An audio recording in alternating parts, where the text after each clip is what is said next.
আজকের ছোট গল্প দায়িত্ব। তোমার মাইনেটা? ঘরে ঢুকতে না ঢুকতেই তমালের প্রশ্ন শুনে হকচকিয়ে তাকালো আরতি। আরতিকে এভাবে তাকাতে দেখে একটু অবাক হয়েই যেন তমাল বলল, কেন, তোমার মাইনে ঢোকেনি?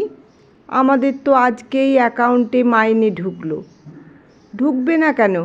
কিন্তু এটুকু বলেই থেমে গেল আরতি।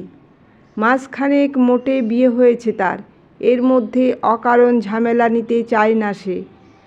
তমালরা এমনিতে খুব ভদ্র আচরণ করেছিল পাত্রী দেখতে গিয়ে। ছেলেপক্ষ হিসেবে কোনো দাবি দাওয়া ছিল না, তাকে উল্টোপাল্টা কোনো প্রশ্নও করেনি। ওরা চলে যাওয়ার পর বাবা বলেছিল, সুন্দর চেহারা, মোটা অঙ্কের আয়, অথচ কি নম্র ব্যবহার। যদি আরতির এখানেই সম্বন্ধ পাকা হয় তাহলে আমাদের ঘরে হীরের টুকরো জামাই আসবে। দেখবে আমাদের যৌথ পরিবারের মানুষজনের সঙ্গে জামাই কি সুন্দর মানিয়ে নেয়। বিয়ের সাজে তমালকে মানিয়েছিল চমৎকার। জ্যাঠতুতো, খুড়তুতো বোন, কলেজ ইউনিভার্সিটির বন্ধুদের ঈর্ষাকাতর দৃষ্টির সামনে ভেতরে ভেতরে ভীষণ খুশি হয়েছিল আরতি। এমনটাই তো চেয়েছিল সে।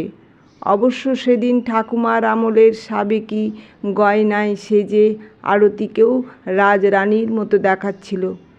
রাতের বাসরও জমিয়ে দিয়েছিল তমাল, দুর্দান্ত কিছু আধুনিক আর রবীন্দ্রসঙ্গীতের ককটেল করে। আরতিও পিছিয়ে থাকেনি, তার মন্দির কণ্ঠের আবৃত্তিতে নিশ্চুপ হয়েছিল বাসর ঘর। শেষ হতে হাততালিতে ফেটে পড়েছিল। তমালরা কিচ্ছুটি চায়নি বলে আরতির বাবা দিয়েছিল প্রচুর। মুখে আপত্তি জানালেও আত্মীয় স্বজন লোকজন ডেকে বউয়ের বাড়ি থেকে আসা তত্ত্ব দেখিয়ে শাশুড়ি বাহবা কিনেছিলেন বিস্তর। অবশ্য আরতির সেদিন খারাপও লাগেনি। নিজের বাড়ির উদার মনোভাবের প্রশংসা শুনতে কার না ভালো লাগে।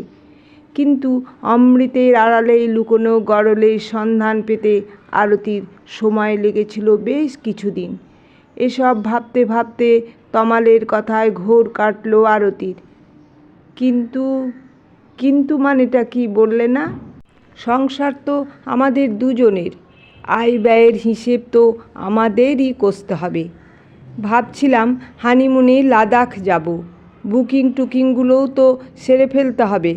দুজনের অ্যাকাউন্টেই মাইনে ঢুকেছে, তাই খামোখা দেরি করে লাভ কি? সেজন্যই তোমাকে জিজ্ঞেস করছিলাম। মোবাইলটা এগিয়ে দিল আরতি। মেসেজ দেখে গম্ভীর হলো তমালের মুখ। এতগুলো টাকা কম কেন? তোমার মাইনে তো... আসলে আমাদের বাড়ি রেনোভেট হওয়ার সময় আমি কোঅপারেটিভ থেকে 1,07,000 টাকা লোন নিয়েছিলাম। মাসে মাসে সেটার জন্য কিছু টাকা কাটে। তাছাড়া চাকরি জীবন শুরু করার পর থেকে আমি কিছু ইনভেস্ট করি, সেখানেও টাকা কাটা যায়। আর নতুন ফোন কিনেছি, তার ইএমআই। বাকি টাকাটা স্যালারি হিসাবে হাতে পায়। তোমাদের বাড়ি রেনোভেটে তুমি কেন টাকা দেবে? টাকা তো তোমার বাবার দেওয়ার কথা। মোবাইলই বা ইএমআইতে কেনার দরকার কি? বলে উঠল তমাল। আমি বলেছিলাম আমি দেব। মোবাইল কেনার সময় অতটা ক্যাশ অ্যাভেলেবল ছিল না, তাই। ফ্যাকাশে হাসার চেষ্টা করল আরতি। তুমি বললেও তোমার বাবার নেওয়া উচিত নয়। তোমার টাকা কেন নেবেন উনি? কোনো বাবার কি মেয়ের টাকায় হাত দেওয়া উচিত? আমি তো এই প্রথম শুনছি। আর্থিক সচ্ছলতা থাকা সত্ত্বেও মেয়ের থেকে কোনো বাবা বাড়ি রেনোভেট করার টাকা নেন? তমালের গম্ভীর মুখ আরও খানিক গম্ভীর হয়ে উঠল। আরতি বলল, তোমার বাবা যে সেদিন ব্রেকফাস্ট টেবিলে বললেন ফ্ল্যাট কেনার সময় ডাউন পেমেন্ট অ্যামাউন্ট কম পড়ায় তুমি ব্যাংক থেকে 15 লাখ লোন তুলেছিলে। তা তোমাদের ফ্ল্যাটটা তো বাবার নামে, তাহলে তুমি এতগুলো টাকা পকেট থেকে দিতে গেলে কেন? কি উল্টোপাল্টা বকছো আরতি? স্বভাব বিরুদ্ধ স্বরেই চেঁচিয়ে উঠল তমাল। মনে রেখো, এই ফ্ল্যাটে কিন্তু আমিও থাকি। নতুন ফ্ল্যাট কিনতে বাবাকে সাহায্য আমি করব না তো কে করবে? একমাত্র ছেলে হিসাবে আমারও তো সংসারের প্রতি খানিক দায়িত্ব বর্তায় নাকি? হাসল আরতি। সেই হাসিতে আত্মবিশ্বাসের অচেনা ঝলক দেখে একটু যেন চমকে উঠল তমাল। কাটা কাটা গলায় বলল, আমি ঠিক এটাই বোঝাতে চাইছিলাম। ওটা কেবল বাবার বাড়ি নয়, আমারও বাড়ি তমাল। ছোট থেকে আমি ওখানেই বড় হয়েছি। বাবা মা ভালো স্কুলে ভর্তি করেছেন, যত্ন করে পড়াশোনা শিখিয়েছেন বলেই আজ এই চাকরিটা করে খাচ্ছি।